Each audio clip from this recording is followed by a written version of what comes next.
Alright, welcome. And today we're going to talk about how to light with gels to get the natural teal and orange look, and how to, two topics, and how to make a living room look like another room.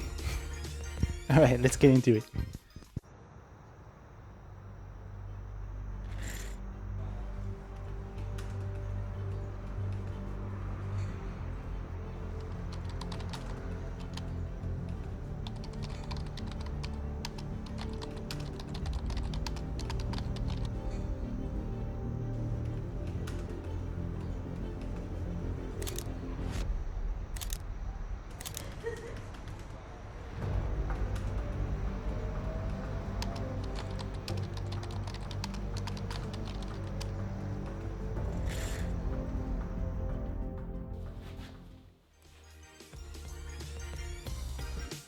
Alright, so before we move on, please subscribe to this channel.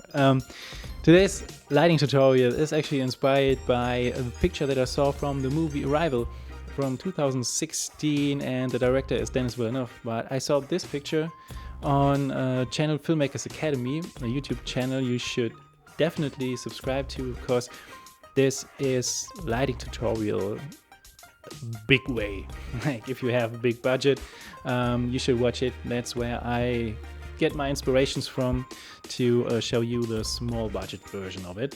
He was talking about the difference between mood and tone, and I saw this picture and I had to try it my way, because I didn't like the orange in the face. It's too much for me, but actually the mood was great, so I just changed the tone. The setup that we are using today is pretty simple. It's just the 320DN, still gotta check the name of it. We're using the non-light power tube with a lot of tape on it to give me the kind of look that the display, the laptop, is throwing light into my face. So I taped it to make it this small, so there would be enough light in my face, but not too much. Yeah, realistic, but not natural. And this green gel to get the natural teal and orange look. In a minute I will tell you why we're using the green gel and not going with a teal light like this. And last but not least, we need this wall behind me. This is another problem. I'm in my living room, and yeah, it's getting kind of boring to film the same kind of look all the time. But it also means that you gotta be creative. So we use this wall to project the window on it. How we do this? Now let's talk about how you can shape your light so you can create something out of nothing. And I chose to create a window shape into the background that gives it a little bit more texture, and it justifies the way of lighting. And as you can see, I already clamped the green gel in front of the 320DN. So this gives our scene a great fluorescence teal and orange kind of look. I choose the green gel because in an office you always see the fluorescence light. Offices are surrounded by fluorescent street lights. And again, this gives it a realistic look. Now, before you set up a light, just place yourself where you want the light to be. So I chose to be happy.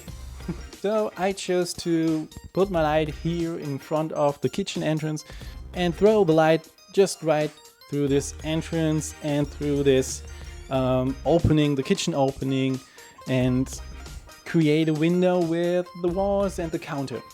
But there's one more thing, so let me turn this light on. Alright, so if I go ahead and place the light all the way onto the entrance, yeah, you can see that here this line gets pretty soft. That's not what nighttime would look like if the moon or a street light would shine through a window. So you place the light as far away as possible. This wall creates this hard edge. The top of the entrance creates the top of the window. The counter, it creates the bottom. And this wall, this creates, actually this creates nothing. Great, you get the point. Lighting almost always means that you have to solve a problem, so you gotta get a solution for something. We are using this one. So I placed it right in the entrance of the kitchen, and what it creates is a more realistic looking kind of shape onto the background, the shape of a window. So here you see to the right there's the kitchen, and here you see on the back looks a little bit more like a window. So this explains where the light is coming from. And as we zoom in, especially with the books here, you could actually sell it as light coming through a window. So even though there's more structure in the frame, it is less distracting for your brain. Why did I choose, or why did I not choose to go with the floppy? Because this whole room is just white.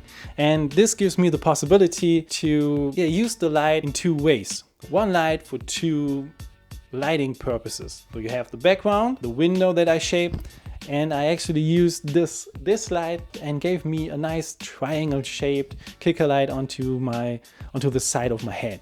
And with the background being lit, it also got justified by this light here. Now let's talk about the camera setup. And I used my Sony A7IV and the Helios 58mm f2. And my camera was set to 3600 Kelvin. Some might ask themselves why I didn't went with 4000 Kelvin, because 4000 and the green gel gives me the teal that I wanted to have, almost, as you can see here. So this is 5600 Kelvin, then I go down to 4000 Kelvin. See, there's the teal, but on 3600 Kelvin, it gives me this natural night blue.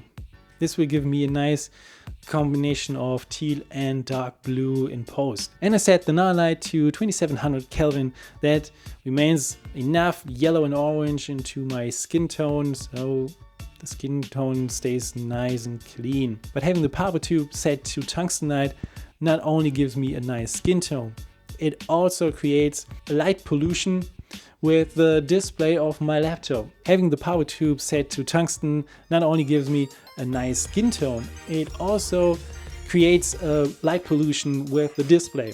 So here you can see the display of the laptop, and you see the color of the letters. They have the same teal look as the background with the greenish edges.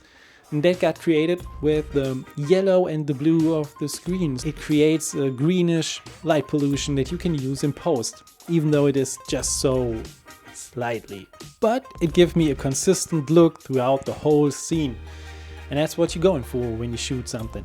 Alright, so I hope you enjoyed this video. It was useful for you, and you're going to go out there and create something by yourself.